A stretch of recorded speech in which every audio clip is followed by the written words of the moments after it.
Namaskar. E o tema ao longo de 2020 será justamente uma reflexão, uma análise e tudo que possa de repente contribuir para todos nós em relação às tendências do yoga nesta nova década, ok? Quero dar as boas-vindas a quem está chegando e depois nós teremos aí um intervalo também, uma abertura, um momento para que vocês possam fazer as suas perguntas com o objetivo então de trazer temas, trazer reflexões e proporcionar, né, algumas variáveis em relação à proposta do yoga para esta nova década, tá bem? E isto eu acho que contribui bastante, principalmente para quem pratica e principalmente, mais do que para quem pratica, para aqueles que ensinam yoga, porque, como eu falei na última live, na terça-feira passada, nós temos um certo critério, né, para o nosso desenvolvimento e principalmente para o desenvolvimento deste ecossistema chamado atuação profissional em yoga. Na semana passada nós falamos sobre essa tendência num ponto de vista mais ligado a como que a tecnologia pode estar ajudando, contribuindo para que nós tenhamos, né, o desenvolvimento principalmente na linha educacional, né, de desenvolvimento dos profissionais de yoga.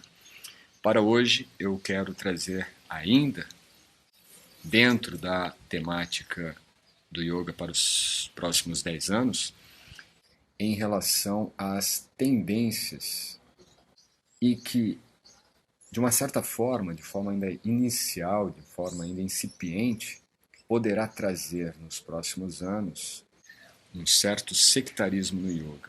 O que significa isto? Alguns perfis de yoga, de professores de yoga, propondo novas abordagens do yoga. Isso é muito comum, não é? Isso é muito comum. Nós já tivemos, é comum nos Estados Unidos, o surgimento de beer yoga, né? Você praticar yoga bebendo cerveja. Também estilos como o próprio acro yoga ou o hot yoga.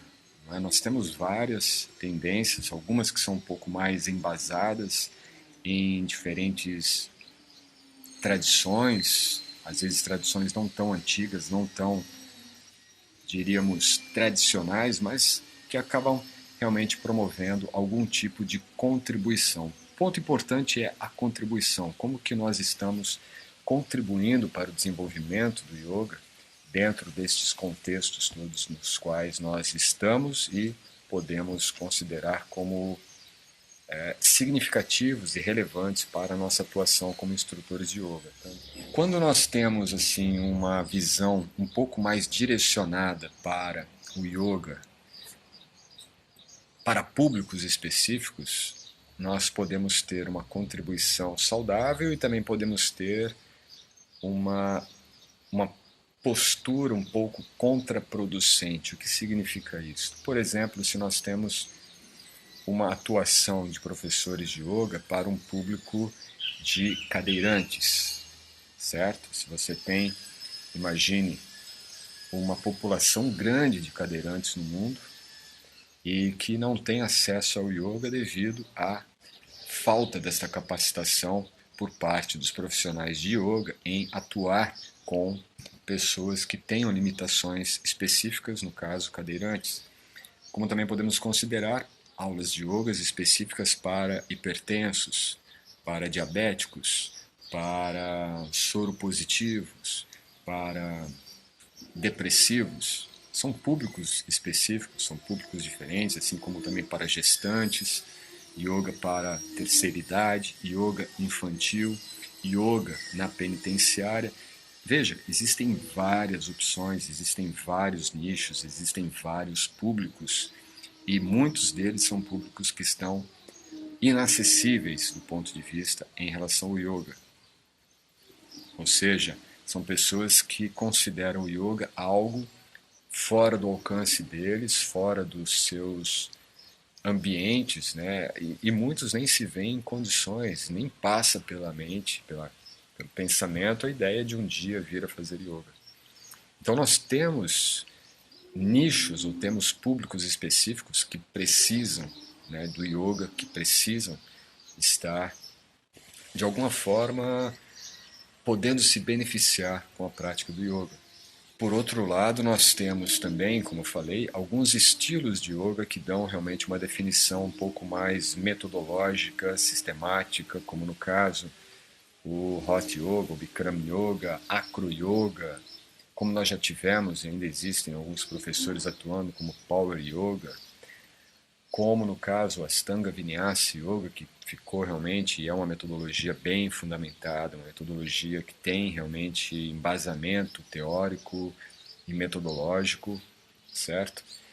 Todas as derivações que vieram posteriormente, né, do Ashtanga Vinyasa, como no caso Hatha Yoga Vinyasa ou Hatha Vinyasa, o Flow, não é? Também o próprio Dance, né, Yoga Dance.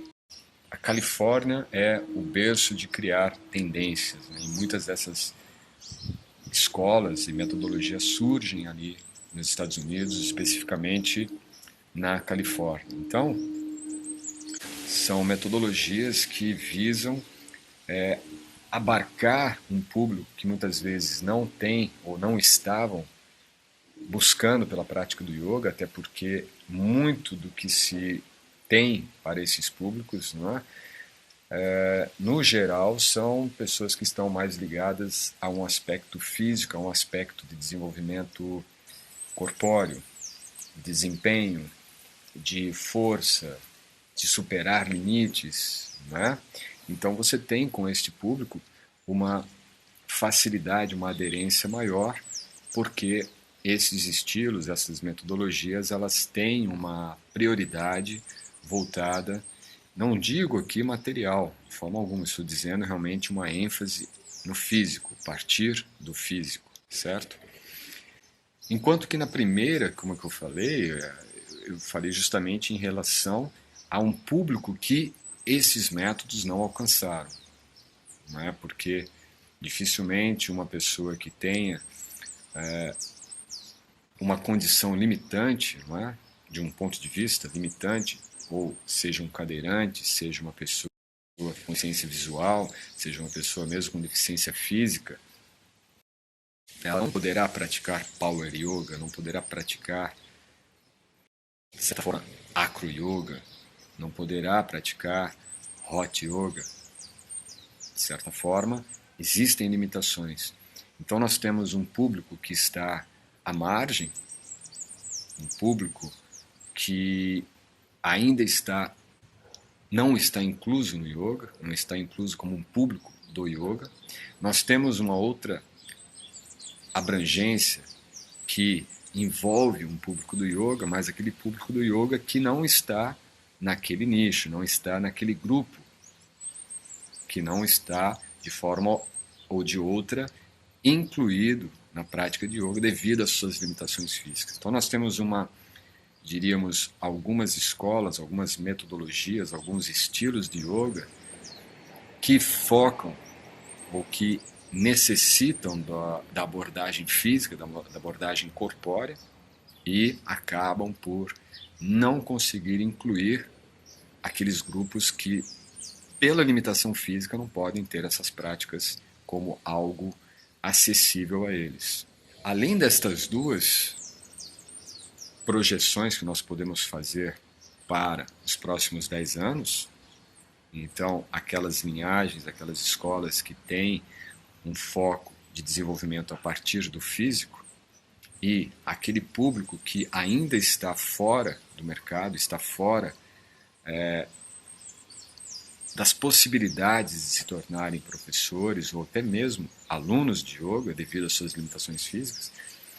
Além dessas duas, nós podemos também traçar uma terceira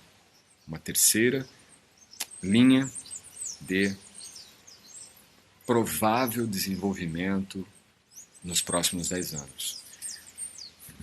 Veja que até então, na aula anterior, né, na live anterior, semana passada, eu falei sobre a tendência de desenvolvimento ou de busca ou de necessidade que as pessoas, principalmente os praticantes de yoga e também professores de yoga, teriam, que seria justamente ligado à busca por filosofia do yoga. Nós tivemos, ao longo dos últimos 40 anos, um desenvolvimento maciço do yoga numa perspectiva física, numa perspectiva corpórea, que foi positiva. Eu falei sobre o desenvolvimento da ciência, o desenvolvimento da neurociência, o desenvolvimento de várias abordagens científicas do yoga, sobre o yoga, por conta desta tendência mais física do que espiritual, do que psicológica que nós vimos nos últimos 40 anos.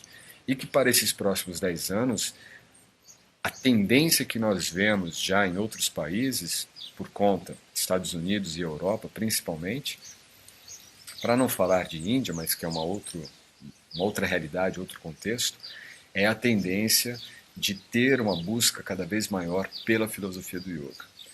Mas essa terceira linha, ou essa terceira propensão a desenvolvimento do yoga nos próximos 10 anos, diz respeito a uma abordagem que vem sendo desenvolvida, que é de tentar abarcar minorias. Quando nós pensamos em minorias, é óbvio que é um ponto importante, é algo importante. Quando nós pensamos em minorias, muitas vezes nós pensamos em pessoas ou grupos que estejam sem força de atuação, sem força de alguma mudança. Na questão do yoga, mudança é essa, então, na qual o yoga possa se tornar mais popular, mais popularizável, talvez. Então, você teria com isto uma possibilidade de levar o yoga como acesso a grupos, a espaços locais, não tivessem qualquer outro contato, acesso ao yoga. Porém, esta abordagem, quando ela está revestida pela mentalidade ou pela ideologia de minorias, ela acaba encobrindo o yoga, ela acaba, de certa forma, se sobrepondo ao verdadeiro propósito do yoga. Se nós pensarmos neste grupo, né, de pessoas que tenham limitações físicas e que não podem praticar yoga devido às limitações físicas, este público é uma minoria. Assim como também, se nós formos pensar de uma maneira um pouco mais objetiva e realista, o yoga, o público do yoga é, no seu geral, uma minoria. Menos de 1% da população mundial pratica yoga. Nem 1% é o número de pessoas que estão praticando yoga, realmente. Dentro da população geral, o público do yoga já é uma minoria. Quando nós pensamos em minorias, aí sim, dentro de um contexto social, nós temos que pensar de não subestimar ou de subjugar este público. E é aí que entra as falhas desses estilos de yoga que estão tentando trazer estas supostas minorias para o yoga. Porque quando você define um público, um grupo como minoria, você está subestimando, você está subjugando aquele grupo.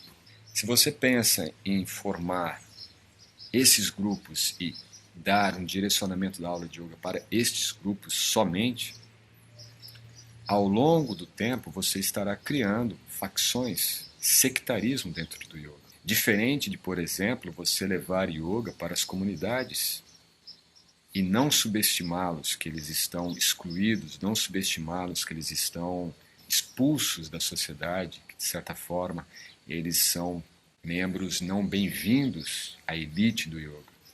Porque aí nós começamos a traçar uma polaridade que existe.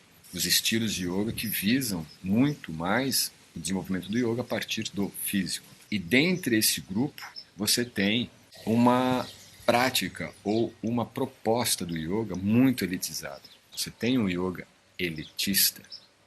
Sim, existe isso. Agora, nós não vamos resolver a questão da elitização do yoga tentando levantar um outro método ou uma outra proposta para se contrapor à elitização do yoga. Quer dizer, você criar então uma facção oposta. E aí nós temos, certamente, isso aí a gente pode ver dentro das religiões, dentro das... tudo que cria um alvoroço na política, né? Um alvoroço popular, uma comoção popular, você tem aí o desenvolvimento de polaridades, desenvolvimento de facções, desenvolvimento de sectarismo. Eu sou praticante de yoga de tal forma, eu sou um yogi de tal escola, eu sou um yogi de tal ambiente, de tal espaço, de tal facção. Naturalmente, isso deixa de ser yoga, porque você está trabalhando com estereótipos, você está trabalhando com aspectos que são externos, são aspectos físicos, são aspectos sociais, são aspectos históricos, são aspectos etnográficos, são aspectos antropológicos. E tudo isto é aspecto externo, o que Patanjali chama no próprio Yoga Sutra como Bahiranga, que é justamente o aspecto externo da prática do yoga. E aí nós temos o quê? Nós teremos times de yoga. Se existe uma elitização do yoga, nós temos que promover o acesso àqueles que não são desta elite do yoga. Até porque não existe uma elitização do yoga. Existe, sim, um nicho, né, de yoga que se refinou a tal ponto de coisas assim que são desnecessárias. Você não precisa de um mat de 300, 500, R$ 1.000 para você praticar yoga. Você não precisa estar praticando yoga em Bali. Você não precisa fazer uma formação de yoga na Indonésia ou sei lá onde. Você não precisa fazer aula de yoga com o filho do mestre tal para se sentir um praticante de yoga. Você não precisa de coisas que, na verdade, são apenas referentes externos. São apenas instrumentos externos do yoga. Não são realmente elementos que poderão desenvolver a nossa consciência em yoga. Pelo contrário, vão desenvolver um ego elitizado em relação ao que é yoga. Por outro lado, também querer ir por uma via completamente contrária, né, ou rebelde em relação a isto, é simplesmente você considerar que aquilo que está sendo apresentado como yoga é yoga. Se você tiver os seus pés no chão, estudar, entender os aspectos filosóficos do yoga, os aspectos teóricos, a psicologia do yoga, você vai entender que toda esta cobertura, toda esta propaganda elitista do yoga, na verdade, não significa nada. O ser, a alma, que está envolvida por aquele corpo que pratica yoga, é ela que está realmente praticando yoga e não essas diferentes camadas, esses diferentes coxas que estão envolvendo o yoga. Então, veja, nós temos, por um lado, esta elitização do yoga. Por outro lado, nós temos um público, por exemplo, um cadeirante, uma pessoa com deficiência visual, com deficiências físicas. A ala elitizante do yoga só dá acesso a quem realmente, de repente, tem condições de dispor de recursos para um status, quando na verdade tudo isso não faz diferença, é uma questão ilusória. Este público não tem acesso porque acredita que o yoga é algo que exige dele algo que ele não pode, porque as suas limitações físicas não disponibilizam esta possibilidade. Tem a outra ala, possível tendência de se insurgir, né, cada vez mais nos próximos anos, que é de, em resposta a essa elitização, nós vamos então banalizar o yoga. Nós vamos criar nichos para segmentar o yoga. Segmentar o quê? Nós vamos ver uma segmentação apenas de metodologias, de instrumentos externos, de estilos, não é? De roupagens, de cultura. A cultura do yoga é que pode ser, sim, segmentada.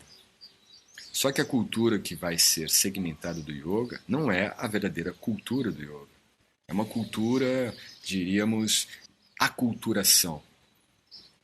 Por exemplo, nos Estados Unidos, há pelo menos 8 a 10 anos, nós temos até uma luta judicial de alguns estados para que o yoga fosse ensinado nas escolas para as crianças, né, e adolescentes sem a aculturação hindu, que significa que o professor de yoga, quando vai até a escola dar aulas de yoga, ele não deve impor uma nova cultura para os alunos, para as crianças. Até porque muitos desses alunos são de outras religiões, têm já as suas religiões, têm as suas crenças, são desenvolvidos ou estão dentro de um ambiente familiar que já lhes dão toda essa assessoria, todo esse conhecimento, toda esta base religiosa, mesmo que seja ateu. Então a escola não deve trazer uma cultura de um ambiente geográfico completamente dispar, não é, do que é aquele no qual as crianças estão envolvidas. Então, muitas escolas fizeram isso, professores de yoga que se muito de uma visão de aculturamento hinduísta no Ocidente, o que eu acho um grande equívoco, né, uma grande viagem de você querer implantar no Brasil ou em qualquer outro, em outra cidade do Ocidente, uma cultura hindu. Não é? Somos completamente estruturados num arquétipo e numa cultura diferente. E tudo isto que pode ser trazido de uma cultura para outra, seja ela de vestimenta, seja ela de hábitos alimentares, de hábitos de rituais ou qualquer outra coisa, são apenas referenciais culturais externos. Em essência, não há diferença entre o hindu ou um indiano para um japonês, para um espanhol, para um americano, para um brasileiro. A alma que habita cada uma destas entidades, desses seres, dessas pessoas, desses indivíduos, é ela que pratica o yoga. Não é a vestimenta, não é esta cobertura corpórea, não é esta designação que nós damos de tal pessoa mora em tal bairro, tem tal posição, ela é, de repente, um yoga ou um yogi elitista, daquele outro que, de repente, não pode praticar porque tem as suas limitações, daquele outro que não pratica porque é um excluído da sociedade. Não existe isso. Se nós formos abordar isso, temos que ir para uma abordagem sociológica. Aí é outra questão. Sempre que se tentou analisar o yoga do ponto de vista sociológico, criou lacunas de compreensão do que é o yoga. Max Weber já fez isso, tentou fazer isso, né? Tentou fazer isso no final do século XIX e assim é uma das obras mais vastas sobre o estudo da cultura religiosa da Índia, porém a que menos conseguiu traduzir o que era o yoga, porque fez uma abordagem sociológica da cultura do yoga. E quando você faz uma abordagem sociológica da cultura do yoga, naturalmente o que você vai abordar é todo o aspecto externo do yoga. Então todas esse sectarismo que nós vemos surgir e que no Brasil principalmente sempre existiu, eu vejo como uma das características de grande atraso da nossa cultura mesmo, da cultura brasileira, da educação brasileira, que é uma coisa de que, em vez de haver uma apreciação pelo trabalho das pessoas ou pelo desenvolvimento das pessoas, existe mais um processo de minar o sucesso ou o desenvolvimento ou a própria abordagem que as pessoas fazem. Isso em todas as áreas e também, infelizmente, dentro do yoga. Então, é provável, tá? É provável que nós vejamos nos próximos anos, nessa próxima década, paralelo a tudo que há de bom, né, algumas tendências um pouco negativas. Por exemplo, eu vejo algo muito positivo. Eu conheço professores de yoga que levam o yoga para lugares onde realmente o yoga precisa estar, sem esse estereótipo de minorias, sem esse estereótipo de excluídos, sem esse estereótipo de pessoas que estão na margem ou marginalizados, como no caso de você levar yoga para desabrigados ou para pessoas que moram na rua, não é? Para pessoas, imaginem, existe alguém mais marginalizado do que uma pessoa que está morando nas ruas? Certamente não. E você leva a prática de yoga para essas pessoas sem levantar nenhum tipo de bandeira, sem levantar nenhum tipo de feição ideológica. Você está lá ensinando esta pessoa a se recolher, a ter uma consciência sobre si, a melhorar a sua consciência, a poder meditar, a poder ter gratidão. Poxa, mas gratidão em relação à situação dele, mora na sarjeta. A mudança começa aqui.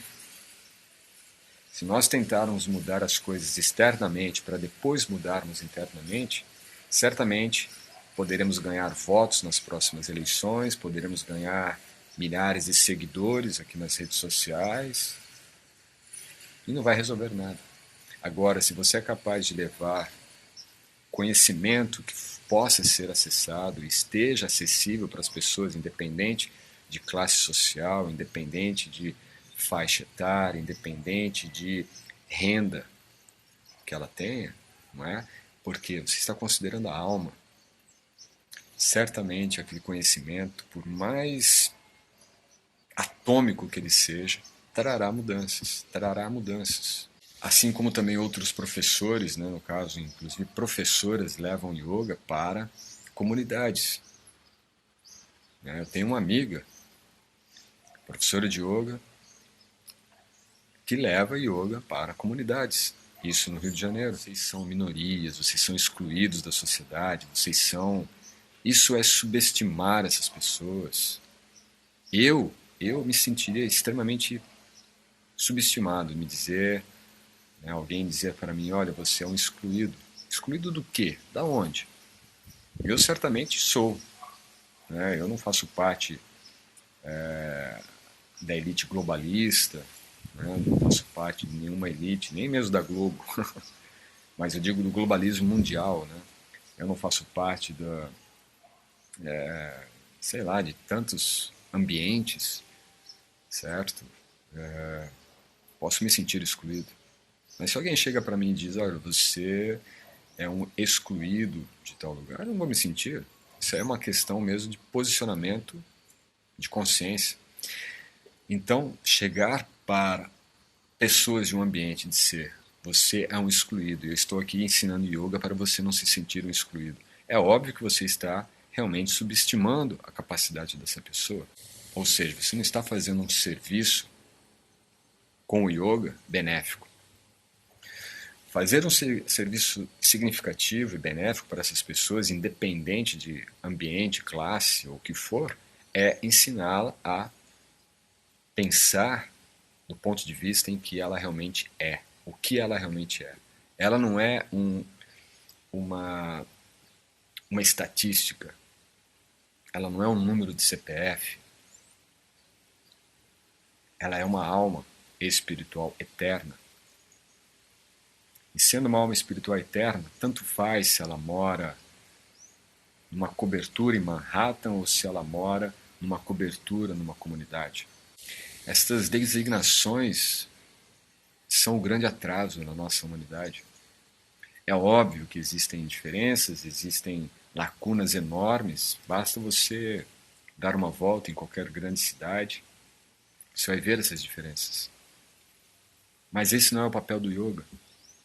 O papel do yoga não é tentar solucionar problemas sociais, porque os problemas sociais eles surgem devido a problemas de consciência dos nossos líderes, das pessoas. Então nós precisamos mudar este ponto, mudar a consciência das pessoas, e é isso que o yoga pode realmente contribuir, certo? E derrubar essas barreiras, derrubar esses muros que agora separam as pessoas em termos de áreas geográficas ou de faixa econômica ou de classe social. É tudo uma mentalidade do século XIX. É uma mentalidade completamente ultrapassada. E trazer isto para o yoga, no contexto em que nós estamos vivendo, é engessar o yoga, é criar uma facção dentro do yoga. Mas, então o yoga não é sectarismo. Dentro do que a gente entende, dentro do conceito filosófico, teórico ou até psicológico do yoga, ele não é um sectarismo, ele não é religião, ele não é time de futebol. O yoga é para o autodesenvolvimento, para o desenvolvimento da autoconsciência das pessoas, para a masterização da consciência do maior número de pessoas. Isto é, ao meu ver, o que a gente pode realmente fazer, trazer de benefício para a sociedade, benefício para as pessoas em geral. Então, só para concluir, o tema desta live está sendo o surgimento de estilos de yoga para grupos específicos, para minorias. E o ponto de partida que eu trouxe foi que nós temos, então, realmente, algumas vertentes do yoga, principalmente aqui no Brasil, um yoga mais elitista, que também é muito comum nos Estados Unidos ou na Europa, né? Mas existe um público que está fora desse nicho, desse público elitista, ou dessa elite do yoga, que são aquelas pessoas que não têm recursos para fazer parte dessa elite do yoga, e outro público que é aquele público que não tem condições físicas, dependendo da sua situação ou da sua incapacidade física mesmo, limitações físicas. Ou é uma pessoa, um cadeirante, uma pessoa cega, como eu disse já para quem chegou depois, e um outro público que, por olhar à distância que o yoga é a prática de uma elite, que é uma grande mentira, uma grande besteira, até porque a grande maioria dos praticantes de yoga são pessoas que não estão nessa elite. Parece que o yoga é de elite porque justamente aqueles que dominam essas elites, né, pessoas que têm bons recursos, acabam por injetar mais recursos na propagação, na divulgação, na mídia, no marketing. E aí nós temos a impressão de que o yoga é para essa elite, mas é outra minoria, vamos pensar assim, é uma outra minoria.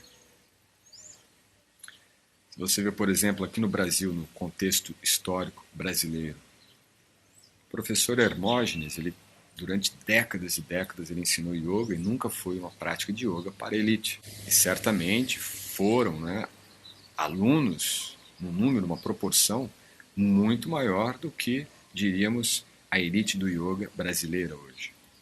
Então, facilmente dá para se entender que existe alguma má interpretação sobre isso. Mas é um fato, existe. Por outro lado, existem duas classes que estão fora. Aqueles que têm incapacidade física ou estão sem condições físicas e aqueles que estão sem condições, aí sim, financeiras, sem condições econômicas para poder pagar a aula de yoga num estúdio de elite, aula de yoga ou de meditação num ambiente, num espaço que de repente exija, né, uma outra carga de recursos. Então, veja, nós temos duas classes ou dois grupos que realmente são grupos que estão excluídos. Grupos que estão sem poder acessar o yoga. É isto que podemos resolver nas próximas décadas com o yoga. E é isso que eu quero trazer para a contribuição nesta live. Não quero aqui levantar, sim, nenhuma crítica a ninguém. Eu não quero levantar crítica a nenhum estilo, nenhum grupo de professores que de repente estejam trabalhando com isso. Eu não estou me referindo a ninguém. Não estou me referindo a nenhum público específico, nenhum grupo específico, nenhum projeto específico. O que eu estou me dizendo é que existem, então, dois polos. Um que é daqueles praticantes ou daqueles estilos de yoga elitizados e dois grupos básicos que estão excluídos. Aí dentro desses grupos, né, nós temos, como eu falei já, aqueles que têm limitações físicas, esses estão completamente esquecidos, abandonados, e um outro grupo que aí nós inserimos nesse grupo, pessoas que estão excluídas, né, que não é uma palavra que eu gosto de usar, mas aí para se referenciar a isso, são pessoas que estão sem acesso, ou porque mora em ambientes que não têm acesso ao yoga, por questões realmente financeiras e tal, e tal, e tal. Pessoas que de repente se sentem, né, marginalizadas, como por exemplo, pessoas que moram em comunidades, pessoas que são ex-presidiários, pessoas que são portadores de doenças que às vezes não querem ou temem assumir publicamente o que possuem, enfim, muitas pessoas que estão com potencial físico de praticar, mas não podem praticar por N condições. Esta é a equação que a gente tem que ver. Como resolver a questão desse público e como resolver a questão do outro público de limitações físicas. Então nós temos duas questões. Um público que está excludente e que tem condições físicas de praticar e outro público que está excluído, mas que não tem condições de praticar por questões físicas. Ponto. Essa é a primeira parte da live. A segunda parte é como nós podemos resolver isso, e esse é o ponto importante que nós temos que pensar, trazer reflexões, e aí entra o ponto que realmente eu considero importante para nós nesses próximos 10 anos e que é um fator essencial. Eu falei isso na última live, quando nós falamos da insurgência, né, a necessidade de surgir e que já há uma busca cada vez maior pela filosofia do yoga, tanto por professores que se formaram, como também por alunos ou pessoas que buscam o yoga mais pela filosofia do que pela prática física. Isso é uma tendência e dentro dessa tendência existem condições de empreendermos para esses benefícios. Então você tem ali uma via empreendedora para que possa conduzir a educação de filosofia do yoga para as pessoas.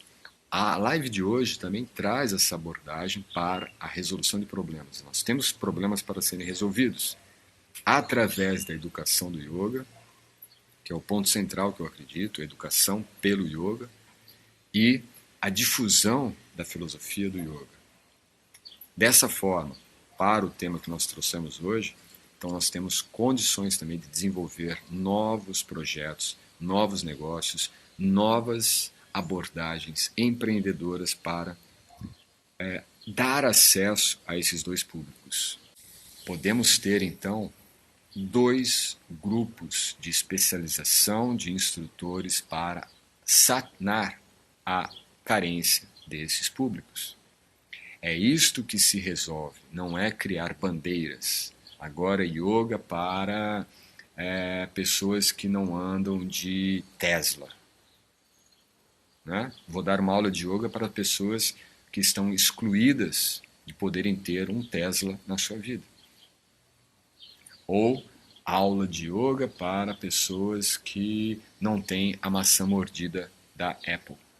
Imagina cada doideira que é esta. Yoga para adoradores de música sertaneja. Não funciona. Não, a questão é como dar acesso às pessoas que estão fora do acesso ao yoga. Ponto. A questão agora, então, que eu quero trazer. Eu lanço aqui todas as bombas, né? E aí tem que tentar trazer alguma solução. Essa semana, ainda conversando com alguns alunos, então eu me lembrei de uma instrutora nossa que se formou em São Paulo, no VVY de São Paulo, e que ela fez um curso com uma equipe, na verdade, dirigida por um professor que é cadeirante nos Estados Unidos. Veja, isso é fantástico. Então, qual é a solução que nós vamos dar? Nós teremos, possivelmente ainda este ano, se couber dentro do cronograma, se não, no próximo ano ou em breve, uma especialização deste nível. Estou lançando aqui já um spoiler para vocês, mas teremos. Isso certamente traz assim um significado maior para a nossa atuação como instrutores de yoga, porque se você é um instrutor, se você pratica yoga, você sabe dos benefícios que isso traz em sua vida. Imagine se você pode dar esses benefícios, essa experiência do yoga para pessoas que nunca tiveram essa experiência, seja ela em questões realmente por condições físicas ou por condições geoeconômicas. Imagine. Então, nós podemos fazer algo. Se você não é instrutor, se você não pratica yoga, está assistindo a live ou assiste depois a reprise, o que você pode fazer para beneficiar essas pessoas que estão sem acesso ao yoga? Nós temos que começar a pensar nisto, porque se nós não pensarmos, outras pessoas pensarão e pensarão de uma maneira ou material, ou deturpada, ou torta, né, turva. Então nós podemos pensar nisso e tentar solucionar esses pequenos problemas, porque não são grandes problemas, são pequenos problemas. O único grande problema é da existência material. Enquanto nós estivermos iludidos pela existência material, pelo corpo material, teremos problemas insolúveis e insolucionáveis. Entende? Então nós temos que buscar uma solução. Essa é assim, a minha proposta para essa live de hoje. Eu espero que tenha ajudado aí você a refletir sobre isto. Nós temos uma crescente problemática surgindo, que são as condições de comportamento e psicologia do ser humano. Por outro lado, questões que podem realmente beneficiar devido ao desenvolvimento tecnológico, devido à possibilidade de propagar um conhecimento educacional, né, o yoga como educação para mais pessoas, mas também sempre temos as tendências positivas, prós e contras e negativas, né? Por exemplo, também os conflitos, cada vez mais teremos conflitos entre os seres humanos. Faz parte da era que nós vivemos, Kali Yuga. E hoje o conflito pode ser, sim, nas próprias redes sociais. Você faz um comentário, de repente tenha ali pessoas te contradizendo. E tenho certeza que poderão surgir pessoas que pensem, né, um pouquinho diferente do que eu falei aqui. E isso é natural. Eu não vejo isso como conflito, vejo isso como possibilidade de estarmos desenvolvendo, ampliando a nossa consciência em contribuição ao que o yoga nos traz como contribuição. Uma pergunta boa aqui, vamos ver, da Daniele. É possível separar a prática da filosofia? É possível, infelizmente é possível. Porque é justamente isso que muitas vezes faz com que tenhamos um yoga completamente físico, um yoga completamente voltado nesses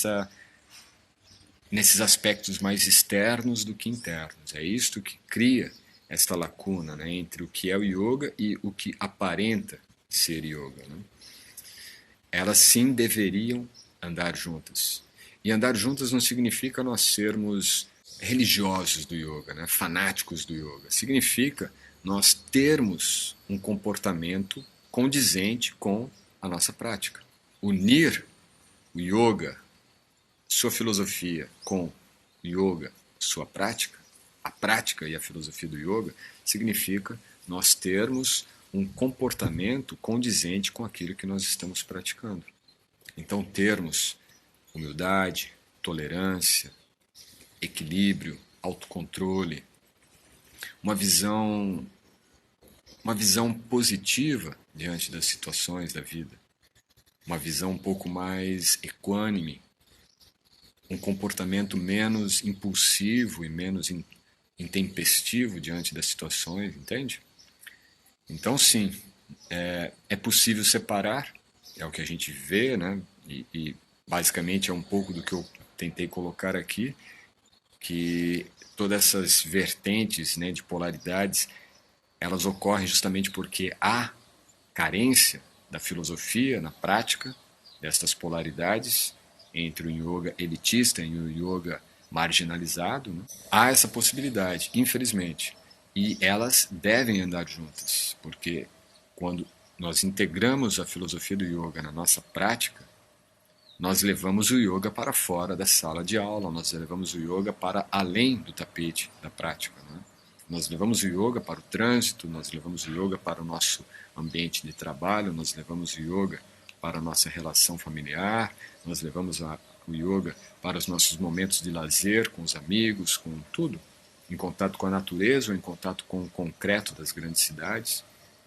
Enfim, em todas as situações, ela pode estar integrada. Prática e filosofia. Eu até arrisco dizer, tá? Isso por experiência minha, que a grande prática do yoga é a prática filosófica. E filosófica não no seu aspecto ali hermético, difícil, aquela coisa erudita, não. No seu aspecto de desenvolvimento da nossa consciência. A meditação com filosofia é para que possamos meditar com a nossa consciência, porque meditar com a mente significa apenas ficar contemplando, contemplando a natureza. É mental, ainda é uma prática de meditação mental, diríamos. Agora, a prática do yoga ou a meditação com base na filosofia, integrada à filosofia, é meditar com a consciência, é praticar a consciência, colocar a consciência para agir, a consciência ativa. Agradecer imensamente a presença de vocês, a participação de vocês. Namaskar.